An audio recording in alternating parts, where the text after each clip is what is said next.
Bueno, buenos días.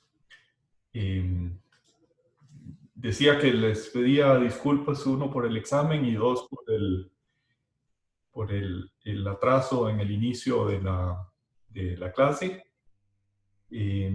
Todavía no sé qué voy a hacer con el examen. Voy a estar en un evento organizado por la facultad en la tarde de hoy, que cabalmente tiene que ver con los exámenes. Y también voy a contactar al profesor de Derecho Laboral que me dijeron que tuvo éxito donde yo fracasé. Entonces, esperaría poderles mandar un correo al final del día de hoy, este, proponiéndoles ya sea nueva fecha de examen o si hacemos el examen como también me sugirieron que lo hiciera, enviándoselos para que ustedes lo respondan. Mi preferencia es hacerlo a través de la plataforma y haré un intento más o unos intentos más. Si a las 5 de la tarde o 6 de la tarde de hoy no lo he conseguido, buscaremos alternativas. Bien, ¿alguien quiere comentar algo sobre esto que acabo de decir o pasamos a donde estábamos en la clase? Profe, Sí, dígame. buenos días. Bueno, Bueno. sí, buenos días. En caso de que logre contactarse con el profe Gabriel, ¿usted cree que exista la posibilidad, bueno, y de que todo funcione, de que si no se puede hacer, digamos, un examen de marque con X a la hora de la clase del lunes, como para ya salir de eso y que a nosotros no nos choque también con las otras cosas que tenemos programadas, digamos, para las próximas semanas? Ok, me parece bien. Pues la idea sería tener hoy una solución a esto y que a más tardar sea el lunes. Yo les propongo algo y si quieren en algún momentito hacemos una sesión solo para discutir esa propuesta, que muy probablemente será el lunes como propone Mariel. Sí, profe, gracias. Y también, profe, que tome en cuenta, por favor, eso, que si puede ser con marque con X, porque eh, al menos yo he tenido como varios problemas en otros cursos con las respuestas en mediación cuando son de desarrollo. No, todas las preguntas preparadas hasta hoy, bueno, para el examen que vamos a tener hoy eran de marcar con X. Perfecto, profe, muchas gracias. Bueno, con gusto. Buenas tardes, buenos días, profesor. Buenos Disculpe. días, Esteban. Sí, profe, nada más yo le quería hacer una consulta. De Dígame. lograrse, digamos, a lo largo de la tarde hacer el examen, no habría ningún inconveniente que se pudiera habilitar como más tiempo. O sea, yo entiendo que sean 2 horas para resolverlo apenas uno lo inicie, pero como que el tiempo para iniciarlo pudiese ser más. Es que yo tengo clases en la tarde, entonces me daría. No, no, no, el examen no sería hoy. O sea, Ok, la idea sería tener una solución hoy que yo se las comunicaría y probablemente el examen sería el lunes y me imagino que podría ser en la hora del examen, perdón, de la clase, a las 11. Profe, disculpe, a mí en realidad sí me funcionaba más la idea de que fuera sincrónico. No sé si hay problema. Digamos que la gente que lo quiere hacer a la hora de la clase puede hacerlo a esa hora, pero no sé si también existe la posibilidad de que se pueda hacer en otro momento. Bueno, me gusta la idea y no quiero prometerlo porque ya vieron mis limitaciones tecnológicas, pero si lo logro conseguir va a ser asincrónico. Ojalá que la mayoría lo pueda hacer en las horas de clase y dejarlo habilitado para que se pueda hacer en otros momentos. Perfecto, muchas gracias, profe. Con gusto. Profesor, Dígame. yo igual hace poco hice un examen en juicios universales con la profesora Cecilia. Fueron igual preguntas de selección única y fue bastante práctico. No sé si tal vez te pueda ayudar también conversar con ella. Okay. ¿Me dijiste Cecilia? Cecilia Villalobos de juicios universales. Ok, ok. Tengo su contacto. Ok, perfecto, Perfecto, gracias. con gusto. Profe, y en todo caso, creo que hasta para usted es más sencillo, porque cuando usted, digamos, empieza como a hacer el examen de mediación, de una vez pone cuál es la respuesta correcta, entonces a nosotros apenas finalicemos el examen, ya nos aparece la nota y todo, entonces creo que también eso está más práctico para usted. Ok, ya las preguntas ya están hechas y todas son de marcar con X. Yo les había dicho que podía ser así o que podía ser con un par de preguntas de desarrollo, pero no hice ninguna pregunta de desarrollo. El tema es que no las pude subir a Metix. Si lo logro, les mando un mensajito diciendo ya está listo el examen y lo vamos a hacer, bueno, el lunes a las 11, y los que quieren hacerlo asincrónicamente les pondré un horario o una apertura de tiempo para hacerlo.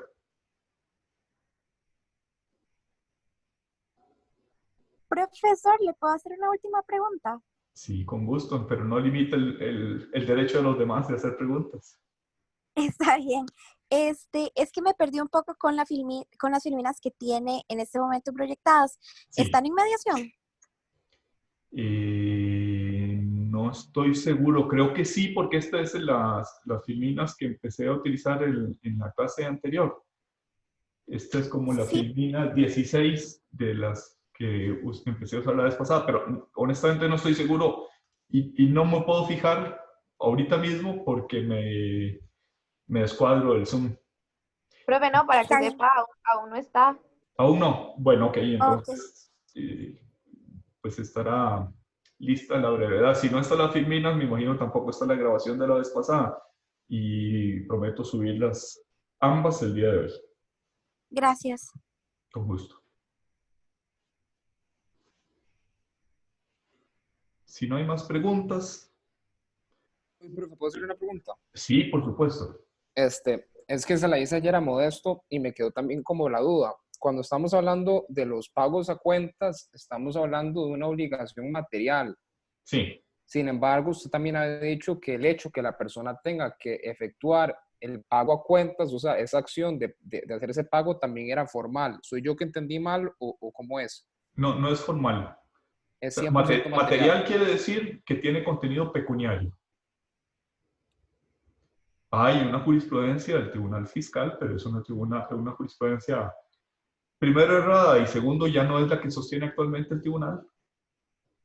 Lo digo por si buscan alguna de esas jurisprudencias y se encuentran esa expresión, que trataba a los pagos parciales como deberes formales, pero eso ya está corregido en el propio tribunal, y nunca fueron nunca fueron deberes formales. Obligaciones materiales lo que quiere decir es que tienen contenido económico, y evidentemente los pagos a cuenta, anticipados o parciales del impuesto a las utilidades son obligaciones de contenido pecuniario.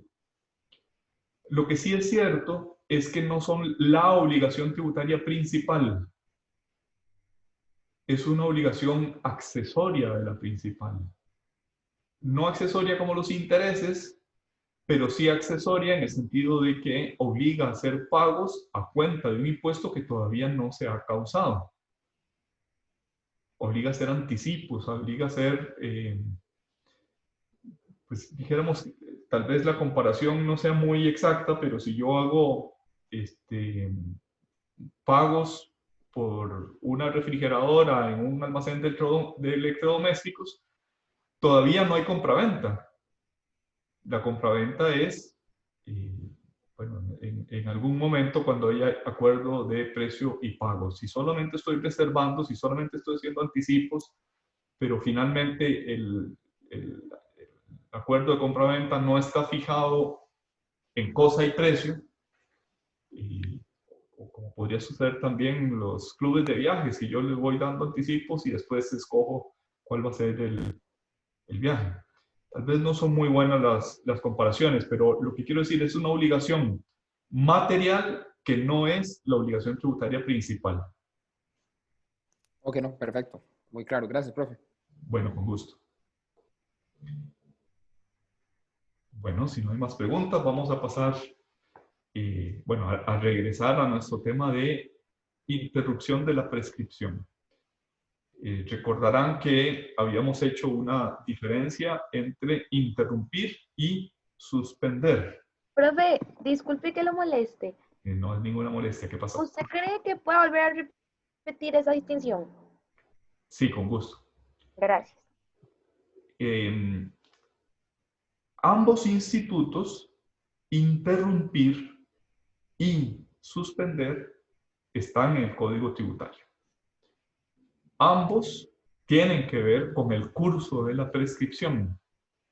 La interrupción anula todo el tiempo corrido. O sea, se produce la causal de interrupción y se inhabilita, se echa a perder, se pierde todo el tiempo corrido hasta ese momento y se inicia un nuevo plazo de prescripción que en algunos casos puede ser el siguiente 1 de enero y en la mayoría de los casos el 1 del mes siguiente. Se reinicia el cómputo de la prescripción. Con que se reinicia quiero decir que se inicia de nuevo. No es que se inicia donde estaba, sino que se inicia desde cero. En cambio, en la suspensión, se suspende el conteo, pero una vez que cesa la causal de suspensión, se reinicia, en este caso se vuelve a iniciar desde el punto en el cual se había suspendido. Es decir, en la suspensión no se inhabilita el tiempo corrido hasta ese momento.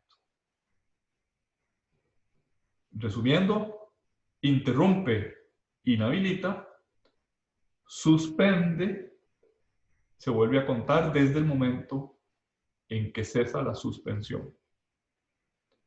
En la interrupción no cuenta el tiempo corrido hasta el momento de la interrupción. En la suspensión sí cuenta el tiempo corrido hasta el momento de la suspensión, que se vuelve a contar a partir de que cese la causal de suspensión. Vamos a ver los artículos 53 y 54. 53 sobre todo habla de actos interruptivos de la prescripción. 54 habla de suspensión. El artículo 53 tiene bastantes incisos que son los que vienen en esta filmina y en las siguientes. El curso de la prescripción, recordarán ustedes, se inicia a partir del 1 del mes siguiente a la fecha en la que la obligación era exigible. Si la obligación era exigible del impuesto sobre las utilidades era exigible el 1 de marzo, empieza a correr la prescripción el 1 de abril. Si el impuesto de bienes inmuebles era exigible por trimestres, el último día de cada trimestre, el trimestre que concluye el 31 de marzo, empieza a correr el curso de la prescripción el 1 de abril.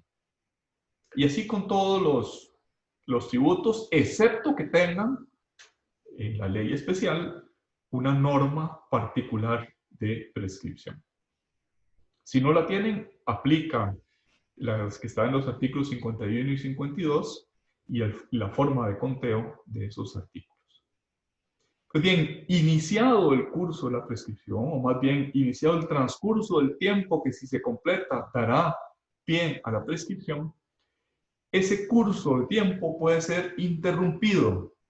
Y puede ser interrumpido por unas causales que son taxativas. ¿Qué quiere esto decir?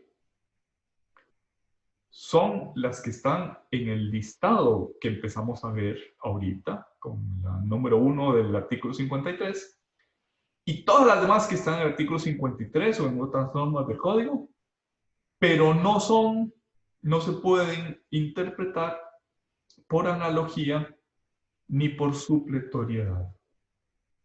O sea, la lista es taxativa, es numerus clausus, es la que está listada y no se puede ampliar por interpretación. Como está en juego un tema de seguridad jurídica, recuerden que la seguridad jurídica, ya lo dijimos en la lección anterior, es materia constitucional, es un principio constitucional.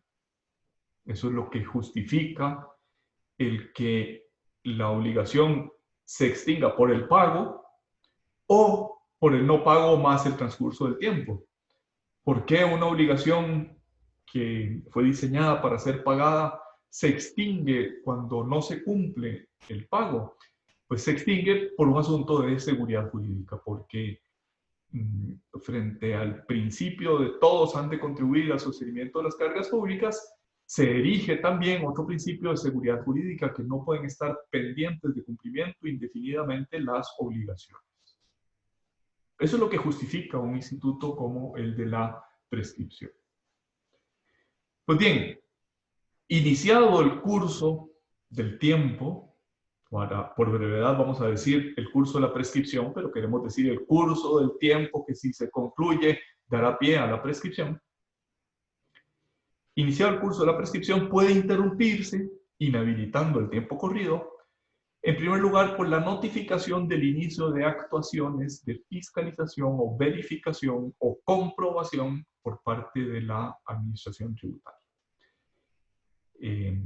Esas tres palabras, fiscalización, comprobación, verificación, son sinónimas. Cuando la administración notifica el inicio de actuaciones de fiscalización, inhabilita el tiempo de prescripción que hubiera corrido hasta ese momento. Sin embargo, ese efecto, la inhabilitación, la interrupción del curso de la prescripción, está a su vez condicionado a que la fiscalización, después de notificado su inicio, se inicie efectivamente dentro del mes siguiente.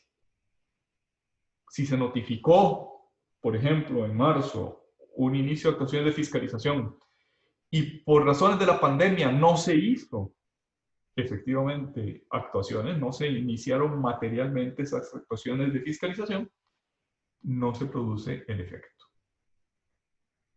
O sea, no es que vuelve a contar, es que no se interrumpió. Sigue corriendo donde sucedió la notificación ineficaz por no haberse cumplido la condición. En segundo lugar, si la fiscalización o la comprobación o la verificación de las obligaciones tributarias, una vez iniciada, se suspende por 2 o más meses, tampoco se produce ese efecto interruptor. No puede producirse ese efecto interruptor, también por razones de seguridad jurídica, si las actuaciones quedan, de hecho, materialmente, suspendidas por 2 meses. Y aquí voy a dedicar unos segundos a hablar de que el auditor fiscal está obligado a documentar sus actuaciones. ¿Qué quiere esto decir? Que esas actuaciones pueden ser en la sede de la empresa, pueden no ser en la sede de la empresa,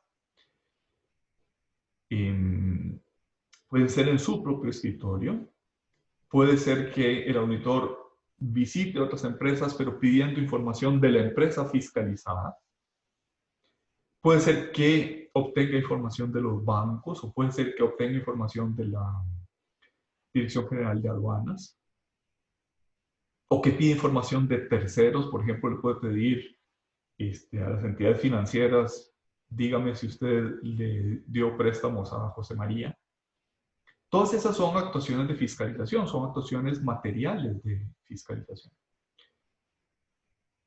O sea que no necesariamente tienen que tener lugar ni físicamente en la sede del contribuyente.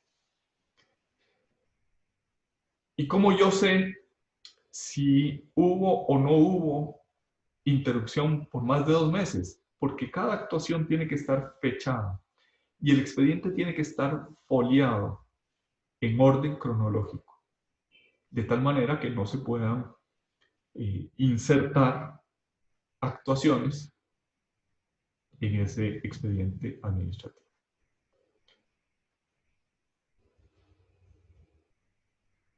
Esto que llevamos dicho hasta ahorita aplica para las comprobaciones generales o las fiscalizaciones en general. Pero existe un tipo de comprobación que se llama comprobación abreviada, que es un poquito distinto, que se maneja ligeramente distinto de lo que acabamos de decir. La comprobación abreviada es una especie de comprobación automática, es una especie de comprobación o de fiscalización. Antes se le llamaba de escritorio, pero en realidad más que escritorio son los sistemas informáticos los que las realizan, esas comprobaciones abreviadas. ¿Qué quiere esto decir? Que la computadora o los sistemas informáticos comprueban lo que dicen los agentes económicos unos de otros. Por ejemplo, José María compró un automóvil que, por decir alguna cifra, le costó $10,000. Y la administración tributaria se da cuenta, José María con sus ingresos no puede gastar $10,000. ¿De dónde sacó $10,000 para comprar ese carro? Si apenas le alcanza para vivir. Y entonces, con esa información que quizás el agente vendedor, pongamos por caso Putney Motors o agencia Datsun, le informan a la administración tributaria, vino José María y me compró un vehículo de $10,000, y la administración, o más que la administración, más que una persona física, es una computadora la que comprueba mi situación financiera declarada en mi declaración de impuestos sobre la renta y verifica que yo no soy capaz de comprar ese vehículo con mis ingresos. Me manda una notificación de comprobación abreviada diciendo usted tiene un incremento injustificado de patrimonio. Más adelante veremos qué quiere decir esa expresión. Y por tanto yo, tributación, interpreto que usted me está ocultando rentas, me está ocultando ingresos.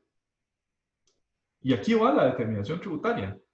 Pero lo que quiero decir es que no hubo nadie, si acaso hubo alguien que firmó o alguien que notificó, pero no hubo nadie que no fuera la computadora, que no fuera automatizado, que no fuera un proceso masivo, mecánico, de comprobación abreviada. Es decir, no hay una cabeza que discrecionalmente estudie si tiene sentido o no tiene sentido lo que me están notificando. En ese caso, la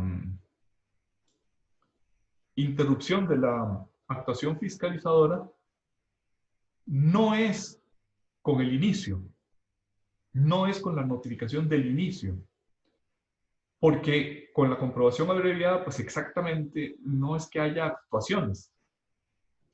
Lo que hay es una actuación, como digo, sistematizada, informática, masiva, etc. Si yo no la impugno en tiempo, esa notificación se convierte en una determinación. Esa determinación, ese acto determinativo, es el que interrumpe la prescripción. Pero noten que es un poquito distinto, mientras que en general, cuando es una fiscalización o una comprobación normal, por decirlo de alguna manera, el acto interruptor es el inicio de actuaciones de fiscalización. Pero en la comprobación abreviada no es el inicio, sino es la notificación de la resolución determinativa por comprobación abreviada. Profe, una duda. Sí. Digamos, en el folio y en el documento donde el auditor fiscal tiene todas sus actuaciones, el contribuyente puede revisar en cualquier momento ese expediente en respecto a su persona, evidentemente, digamos, revisar lo que el auditor ha hecho en relación a sus investigaciones, o tiene que ser ya dentro de una situación muy específica. Estrictamente hablando, ese derecho de saber qué consta en el expediente se ejerce cuando el expediente concluye. No se ejerce, no sé, yo no voy todas las semanas a preguntarle al auditor, porque eso interrumpiría, dijéramos, la continuidad de las actuaciones. O sea, estrictamente hablando, se pone a disposición del contribuyente o del sujeto pasivo el expediente en el momento en el que concluyen o están a punto de concluir las actuaciones de fiscalización.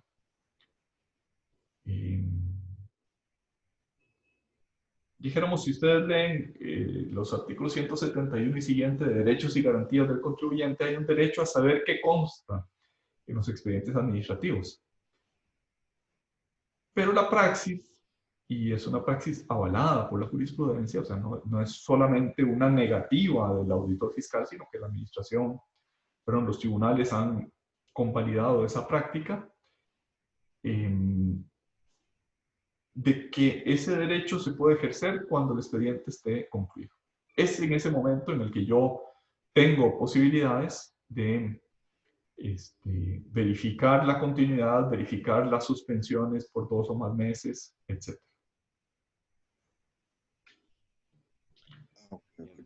¿Podría repetir, profe? O sea, que para comprobar eso solo se hace al fin, le entendí eso, que para comprobar si se suspendió solo se hace al final, digamos, del expediente. Sí, sí. O sea, dijéramos lo siguiente. Tal vez es que no me está faltando una pieza de ese rompecabezas para explicar lo que quiero decir. Inicia con una notificación de inicio de actuaciones de fiscalización. El sujeto pasivo recibe una notificación y lo vamos a auditar. Va a llegar fulano y fulana, que son los auditores que se identifican con el número tal, y van a auditar el periodo fiscal de impuestos sobre las utilidades del año 2018. Entonces, ¿qué interrumpen? El impuesto a las utilidades del periodo fiscal 2018. El del 2017 no, ni el del 2019. Okay. Los auditores, él o los auditores empiezan a trabajar, me piden mi contabilidad, me piden un anexo de facturas, me piden cuáles son mis costos, me piden cuál es el archivo de depreciación, en fin, me piden todo lo que necesiten para llevar a cabo su tarea. Cada vez que me piden algo, lo piden notificándomelo, lo piden por escrito. Cada uno de esos actos, dijéramos, que elimina esa suspensión por más de 2 meses. Me explico. Estamos en un mes, 28 días de que fue la última actuación y llega la notificación diciendo, mire, mándeme por favor copia del estado bancario y explíqueme en qué consistió este ingreso de tal fecha. Bueno, pues eso, ya esos 2 meses que estaban a punto de cumplirse, dejan de contarse y empieza a contar otra vez para ver si materialmente se suspendieron o no las actuaciones por más de 2 meses. La jurisprudencia ha dicho que esas actuaciones son aquellas que se hacen con notificación al sujeto pasivo. Porque había una cierta creencia, una cierta mala praxis de la administración tributaria, consistente en que yo le pedía a José María la información hoy, 28 de mayo, y el 2 de junio con esa información yo hacía unos cuadritos y los ponía en el expediente, una comparación de unos costos con otros, el 2 de junio, y el 8 de junio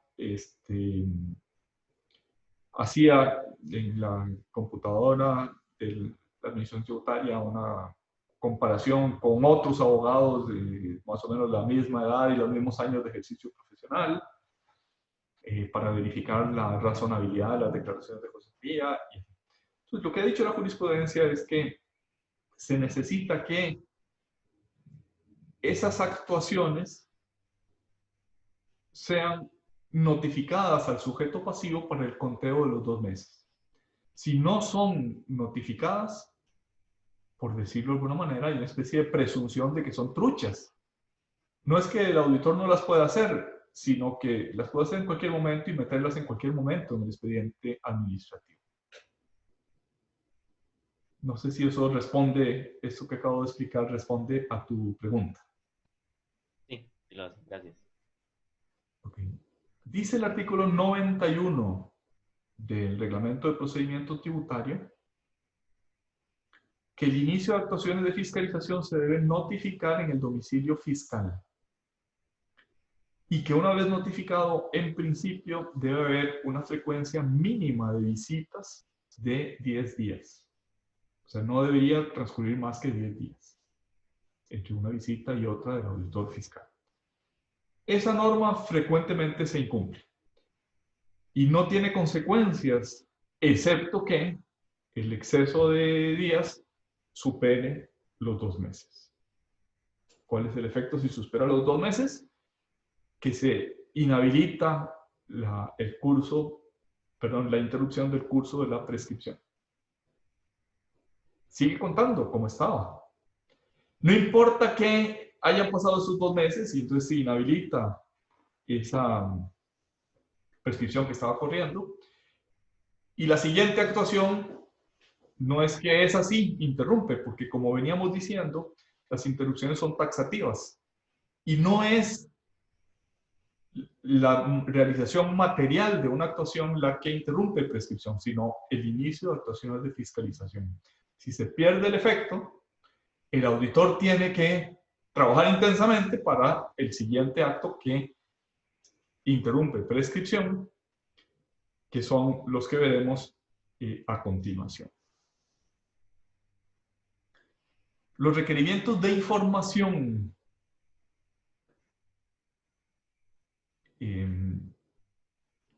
dentro del proceso de fiscalización son actuaciones materiales que no interrumpen prescripción. Si interrumpe prescripción, la determinación del tributo efectuada por el sujeto pasivo. ¿Cuándo hay esa determinación del tributo por el sujeto pasivo? Cuando presenta una declaración jurada. O sea, el impuesto sobre la renta del periodo fiscal 2019, que debió presentarse la declaración el 15 de diciembre, interrumpe prescripción de ese impuesto. Supongamos que la presenté tarde, no la presenté el 15 de diciembre como me correspondía en el año pasado, sino que me atrasé y la presenté el 2 de enero. Bueno, pues esa declaración extemporánea interrumpe prescripción. ¿Cuándo empieza a correr nuevamente? El 1 de febrero, porque se interrumpió el 2 de enero. Las declaraciones autoliquidativas, como esta que les acabo de decir, o rectificativas, es decir, la presenté en tiempo, pero me di cuenta de que tenía un error y la rectifico, también son determinativas del tributo y por tanto interrumpen prescripción.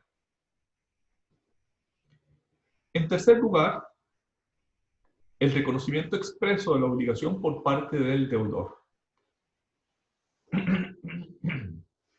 Es prácticamente la misma norma que está prevista en el Código Civil, en el artículo 876 del Código Civil. Pero noten que este supuesto, reconocer la obligación, generalmente tiene lugar con ocasión de la presentación de una declaración. Es bastante infrecuente o es poco frecuente el que yo pueda reconocer una deuda fuera de una declaración tributaria. ¿Cómo podría suceder? Bueno, por ejemplo, en los documentos que yo presente para una licitación diciendo cuáles deudas tengo. O en los documentos que yo presente a un banco para un préstamo diciendo este préstamo es para pagar esta deuda tributaria. Todo eso interrumpe prescripción. Es poco frecuente, más bien es muy poco frecuente, que se reconozca una deuda tributaria fuera de la determinación del tributo por parte del sujeto pasivo. Otro supuesto en el que podría acaecer este acto interruptivo de la prescripción es cuando yo pido una solicitud o arreglo de pago. En ese caso, pido el arreglo de pago y en ese acto estoy reconociendo la deuda. Lo que pasa es que no suele incluirse en este numeral 3 del artículo 53 porque las peticiones de arreglo de pago son por sí mismas un acto interruptivo de la prescripción, como dice el numeral 4 de ese artículo 53. El pedido de aplazamientos o fraccionamientos de pago, esa es la denominación que les da el artículo 38 del Código de Normas y Procedimientos Tributarios, y que vulgarmente o popularmente se llaman arreglos de pago. ¿En qué consiste? En que una deuda que ya es líquida y exigible, esto es de plazo vencido, le pido un nuevo plazo a la administración y le pido que lo fraccione, que lo divida esa obligación tributaria y a cada fracción le otorgue un nuevo plazo. ¿Cómo se llama esto? En términos administrativos se llama facilidades de pago y en términos populares se llama arreglos de pago. En quinto lugar, se interrumpe el curso de la prescripción con la notificación de actos administrativos o judiciales tendientes a ejecutar el cobro de la deuda. Noten que no estamos en la determinación de la obligación tributaria, no estamos en la fiscalización de la obligación tributaria, sino que estamos frente a deudas que ya son líquidas y exigibles, el acto de determinación ya tuvo lugar, y estamos frente a unas actuaciones que tienden a ejecutar, es decir, a cobrar esa deuda que ya es líquida y exigible. ¿Cuáles son esos actos? Son básicamente el requerimiento administrativo que hace la administración tributaria, el requerimiento que hace la oficina de cobro judicial y la notificación del proceso monitorio que hace el tribunal una vez que se ha iniciado un proceso ejecutivo de cobro. En sexto lugar, la interposición de toda petición o reclamo en los términos del artículo 102 del Código de Normas y Procedimientos Tributarios. El artículo 102 del Código de Normas y Procedimientos Tributarios es una especie de cajón desastre, donde no están los procedimientos especiales, son regulados por ese artículo 102. Dijéramos, tienen procedimientos especiales la consulta tributaria, la determinación, los recursos administrativos, luego veremos que algunos de ellos interrumpen prescripción. Tiene procedimiento especial el que se incoa para declarar la ineficacia de una exención. Hay 5 o 6 procedimientos. El procedimiento sancionatorio es otro de ellos. Pues bien, cuando no es ninguno de esos procedimientos especiales, todos los demás relaciones procedimentales con la administración tributaria se rigen por el artículo 102, tanto que a veces se le llama derecho de petición. ¿De petición por qué? Porque pido cualquier cosa. Si la petición se refiere a un tributo en particular, interrumpe la prescripción respecto de ese tributo en particular. Recuerdan que insistimos al inicio de este listado de actuaciones que interrumpen prescripción en que se interpretan taxativamente. Pues bien, si el procedimiento es de consulta tributaria, la consulta tributaria, aunque se refiera a un determinado tributo, no interrumpe prescripción.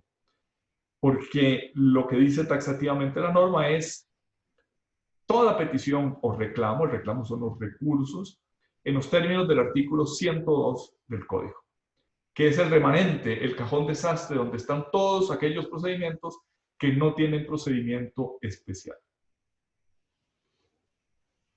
Dice el artículo 54 del Código de Normas y Procedimientos Tributarios que la interposición de recursos contra las resoluciones de la administración tributaria, estamos hablando de resoluciones determinativas, o sea, aquellas resoluciones que declaran la existencia y la cuantía de una obligación tributaria, perdón, interrumpen prescripción, y esa interrupción especial se caracteriza porque el nuevo cómputo inicia el 1 de enero del siguiente año en que la respectiva resolución quede firme. Y esto es polémico, que es la expresión que se utiliza en esta filmina, porque esa es una interrupción que no reinicia el cómputo de manera indefinida. O sea, si yo interpuse ese recurso en el año 1950 y todavía no se ha emitido la resolución final que resuelve el recurso, han pasado 70 años y no ha corrido ni siquiera un día de prescripción. Supongamos que alguien encuentre el expediente y me lo notifica hoy. Pues bien, de aquí al próximo 1 de enero tampoco corre ningún día de prescripción. El primer día de prescripción que empezará a correr es el próximo 1 de enero del 2021. ¿Y por qué es polémico? Porque eso pareciera ir, o sin duda va, contra el principio de seguridad jurídica. El principio de seguridad jurídica que pretende que no haya casos pendientes de pago, casos pendientes, obligaciones pendientes de cumplimiento de manera indefinida. Y este artículo 54 del Código, sin duda, que va contra ese principio constitucional. Lo mismo puede decirse del artículo 74. El artículo 54 se refiere a obligaciones tributarias pecuniarias y en concepto de tributo, y el artículo 74 se refiere a multas y otras sanciones administrativas, como podría ser el cierre de negocios. Es la misma norma. Si interpongo recurso, por ejemplo, de revocatoria, me imponen la sanción y yo interpongo recurso de revocatoria o interpongo recurso de apelación, pues bien, hasta que la resolución quede firme, se reinicia el cómputo el siguiente 1 de enero a la fecha en que la resolución quede firme. A mí me parece una evidente violación al principio constitucional de seguridad jurídica.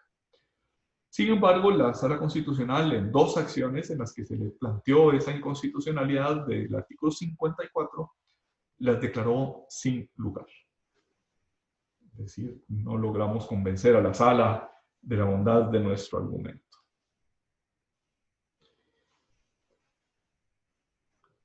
Decíamos que hay unas causales de interrupción y hay unas causales de suspensión. El artículo 53, párrafo final, habla de la suspensión de la prescripción cuando hay una denuncia penal. O sea, deja de contarse el conteo del plazo si la administración tributaria pierde competencia por presentar una denuncia penal, una denuncia de que se ha cometido un delito. Y por tanto, mientras está en esa sede penal, en investigación, etcétera, supongamos que regresa, supongamos que el proceso penal no fructifica, incluso se declara que no hay materia para un pronunciamiento penal y regresa a la competencia de la Dirección General de Tributación. En ese supuesto se suspendió, no se interrumpió, se suspendió y por tanto se reinicia una vez que cesa la causal de suspensión donde se había presentado la causal de suspensión. También dice ese artículo 53 del Código que la repetición de lo pagado cuando estuviera la deuda prescrita no procede.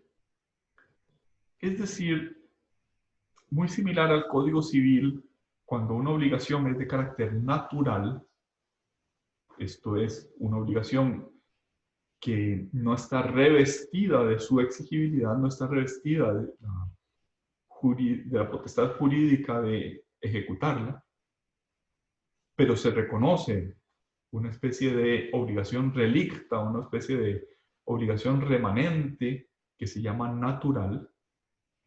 Si se cumple con esa obligación natural, que no era exigible, no se puede pedir la devolución, no se puede repetir o pedir la repetición de esa obligación cumplida voluntariamente, puesto que no era exigible jurídicamente. Pues bien, esa adaptación de esa norma civil a las obligaciones tributarias, lo que dice es que si la deuda estaba prescrita, es decir, si estaba extinguida por el transcurso del tiempo y aún así la pagué, no puedo pedir la devolución. Y este supuesto pues no deja de ser polémico porque la administración tributaria tiene potestades para ejecutar esas deudas. O sea, yo puedo haber pedido en el procedimiento administrativo, puedo haber pedido que se declare la prescripción y la administración tributaria me declara que no procedía a la prescripción. Y agoté la vía administrativa y voy a la vía judicial, pero la vía administrativa ya es líquida y exigible y por tanto me puede obligar a pagar esa deuda. Y podría ser que el objeto de mi demanda judicial fuera que se declarara la prescripción. Si el tribunal me la declara, esa norma en teoría debería impedir la devolución. Sin embargo, los tribunales, incluso contra el texto expreso de la ley, han interpretado que si la administración requiere ese pago sobre el que yo alegué prescripción y lo alego nuevamente la prescripción en sede judicial, en ese caso sí procede la repetición. Algo curioso porque parece ir contra el texto literal de la norma, pero parece ser una interpretación, iba a decir razonable, pero tal vez de razonable equidad para aquel que puede sufrir el rigor de las potestades administrativas de cobro. No dice el código nada sobre si la prescripción puede ser declarada de oficio. Sin embargo, la praxis es que no existe prescripción oficiosa. Solo existe prescripción instada, pedida por el sujeto pasivo. La administración tributaria podría declararla, pero no la declara porque no está en el código y entiende que por tratarse de obligaciones públicas no debe hacer esa declaración sino cuando se la pide el contribuyente.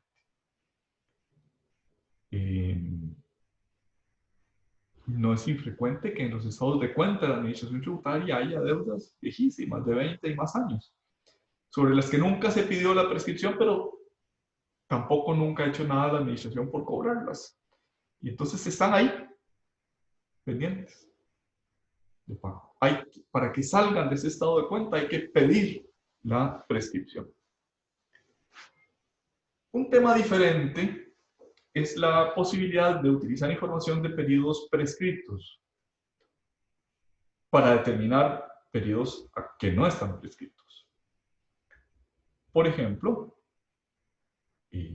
la prescripción ordinaria es de 4 años, es decir, al día de hoy el periodo fiscal 2015 de impuesto a las utilidades ya está prescrito. Porque transcurrió todo el 16, todo el 17, todo el 18, todo el 19 y el 1 de enero del 2020 y se consumó el plazo de 4 años de prescripción. Pues bien, aunque el periodo fiscal 2015 esté prescrito, los hechos y los documentos de ese periodo fiscal 2015 pueden ser requeridos por la administración tributaria para determinar obligaciones de periodos no prescritos. Por ejemplo, supongamos que yo compré o que construí un edificio que se deprecia en 50 años y todos los años deprecio el 2% del valor del edificio, lo llevo al gasto por depreciación, por pérdida de valor, un 2% del valor del edificio durante 50 años.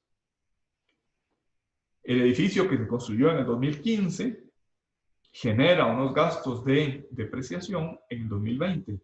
Y si la Administración Tributaria está fiscalizando el periodo fiscal 2020, puede requerirme los documentos de construcción del 2015 para verificar si la depreciación que estoy aplicando es correcta o no.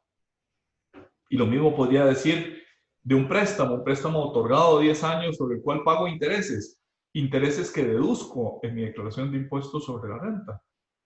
Pues bien, puede requerirme la escritura, iba a decir constitutiva, pero no, la escritura en la que se me otorgó el préstamo. Puede requerirme los recibos de pago de los abonos a capital viejos para saber si el saldo sobre el que estoy aplicando intereses es el correcto o no es correcto. Esa posibilidad de utilizar información de periodos prescritos en algunas legislaciones está expresamente prevista. Por ejemplo, en la legislación española está expresamente prevista. Y algunos académicos dicen que como Costa Rica no tiene una norma similar, la verdad formal, la verdad que se vuelve pétrea una vez que prescribe un periodo, impide buscar o hurgar documentos de ese periodo prescrito. No es esa la interpretación del Tribunal Fiscal Administrativo. El Tribunal Fiscal Administrativo entiende que sí se puede pedir. Esa posición de que no se puede pedir es minoritaria. Bien, dejamos el curso de la prescripción y pasamos a otra forma de extinción de las obligaciones tributarias que se llama compensación. ¿Qué es compensar? Es la extinción hasta el monto concurrente de deudas de distintos signos, es decir, deudas a favor y en contra del sujeto. Es decir, el acreedor y el deudor son mutuamente obligados, son recíprocamente obligados, y por tanto se extingue la deuda en el monto concurrente. Está previsto en los artículos 45 y siguientes del Código, y el principal requisito es que ambos créditos sean líquidos y exigibles. No se puede compensar si un crédito está pendiente de determinación, es decir, si aún no ha sido liquidado.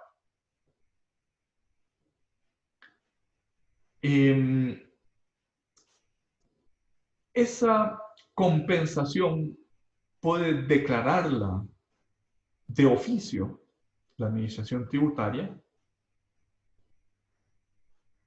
Si yo le pido la devolución, puede la Administración Tributaria declarar compensado con ese crédito a favor del sujeto pasivo, puede declarar compensado otra obligación a favor de la Administración Tributaria. Puede hacerlo, decíamos, de oficio, y puede hacerlo también a petición de parte. Y esa resolución, la 15 del 2003, dice que en algunos casos en los que haya masivamente obligaciones de devolver, puede la Administración Tributaria hacer un requerimiento a los sujetos pasivos para que manifiesten su intención o no de compensar. Siempre es preferible para una administración pública compensar en lugar de devolver.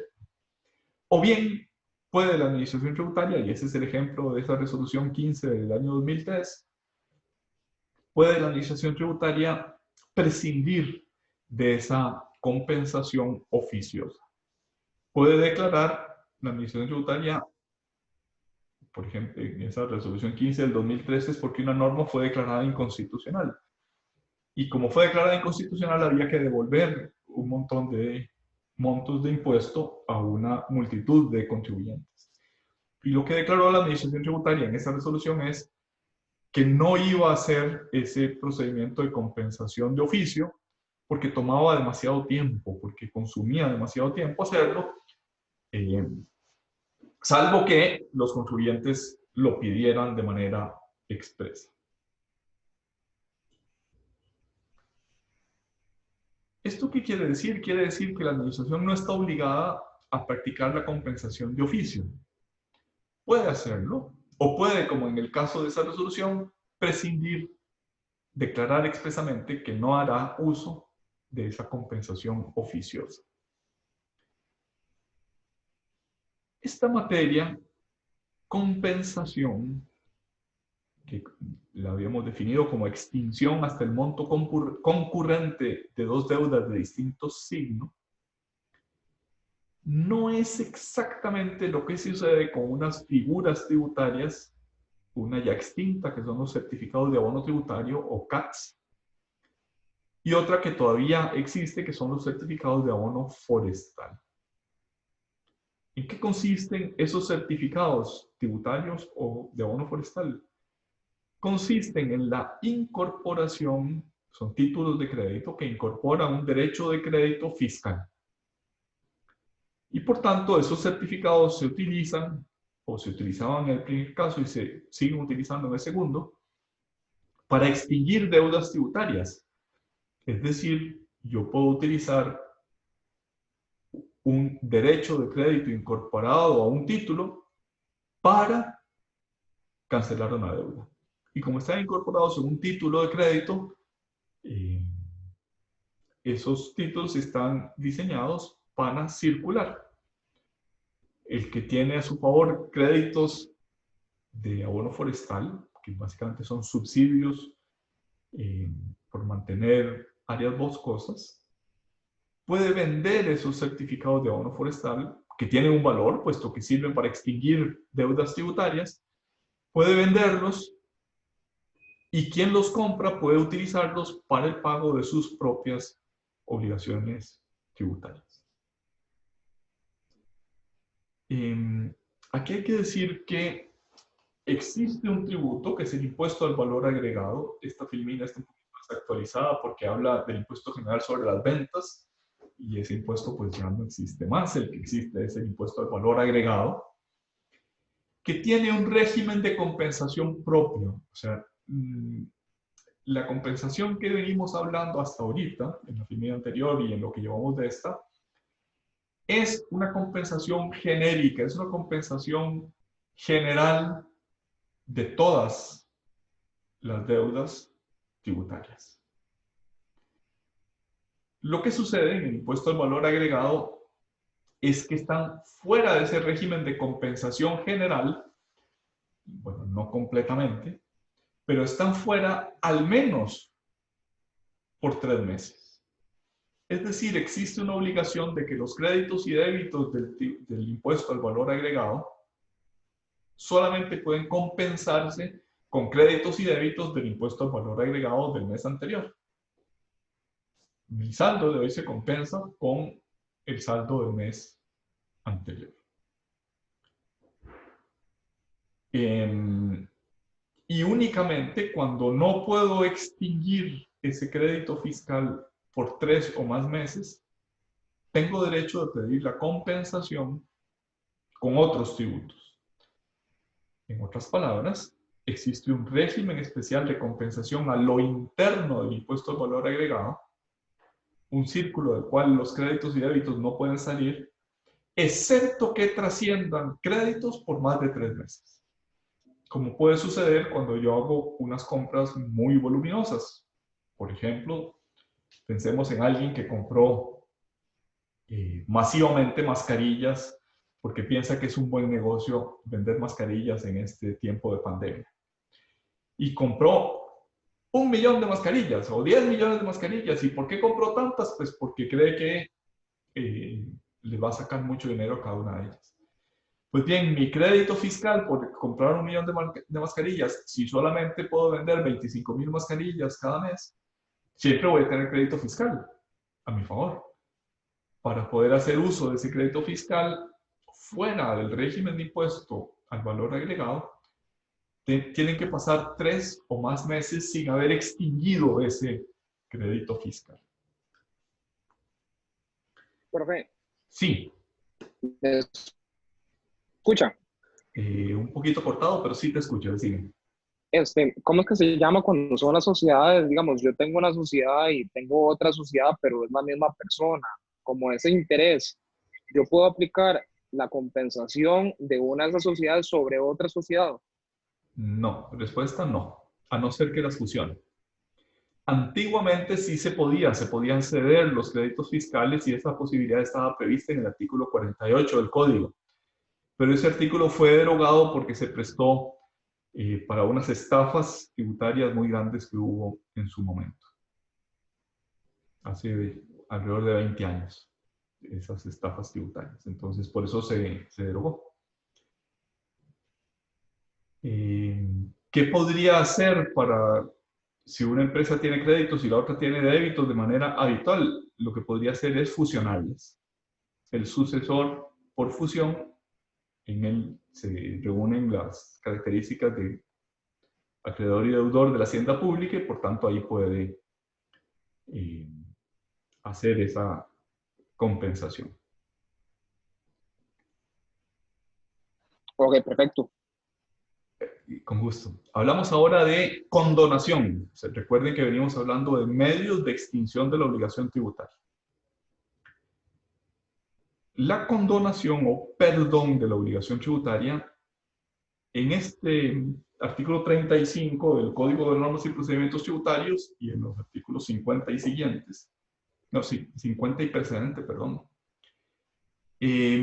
no son el perdón llamado exención, no son la dispensa legal de la obligación tributaria, sino que son un perdón.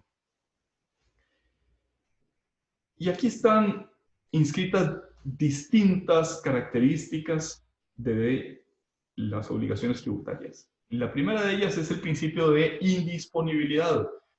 Así como un acreedor privado puede perdonar a su deudor, puede extinguir la deuda condonándola, un acreedor público no tiene esa potestad. Las deudas públicas son indisponibles, no son objeto de negociación, no son parte de la voluntad de obligado y de acreedor. Son indisponibles, eso lo dice de manera expresa el artículo 12 del Código. No obstante, cuando ha habido error de la administración, lo dice el artículo 57 del Código, cuando ha habido inducción al error de la administración hacia el contribuyente, puede la administración tributaria condonar los intereses, es decir, las obligaciones accesorias de contenido material.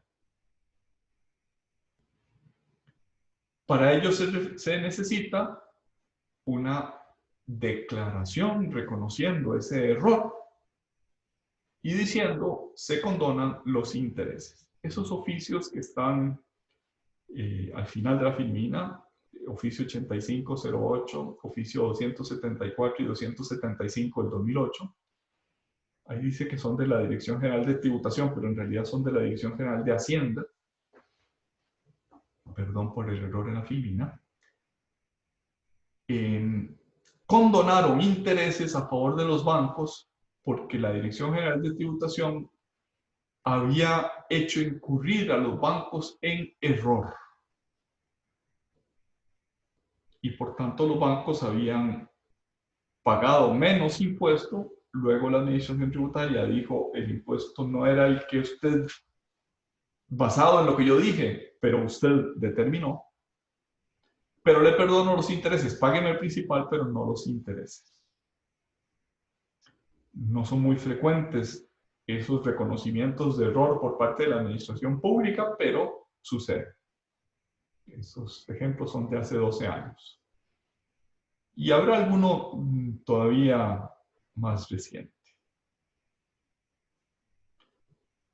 No dice nada, el artículo 57 ni el artículo 50 no dicen nada de las sanciones administrativas, es decir, de las multas.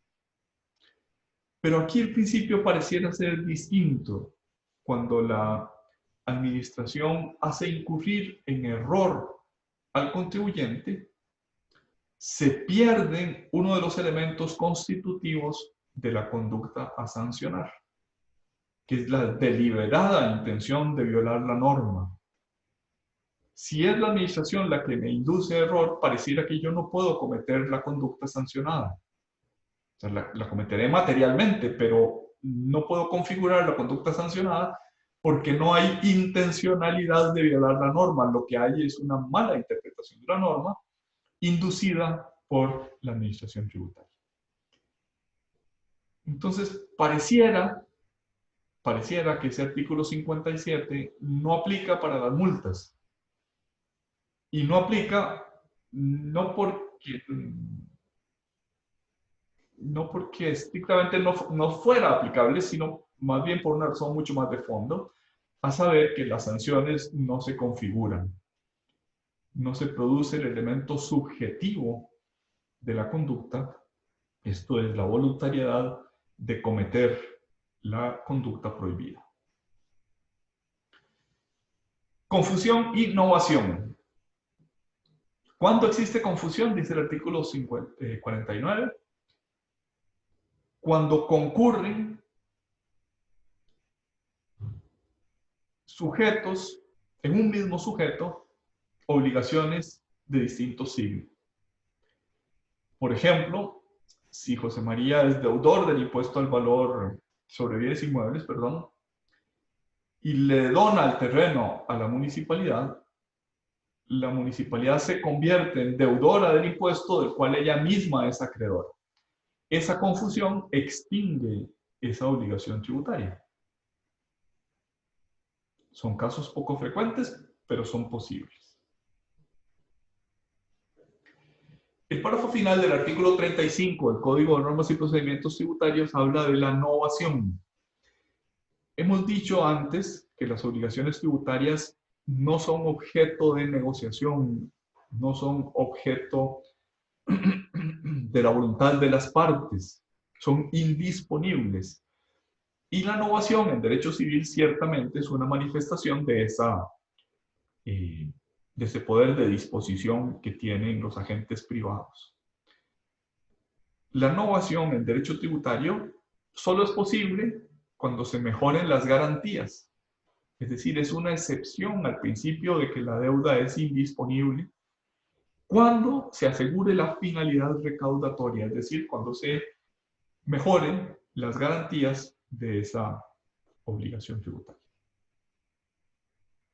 Y con esto concluimos los medios de extinción de las obligaciones tributarias. Estoy a su disposición por si hay alguna pregunta más, y si no, concluimos en este punto.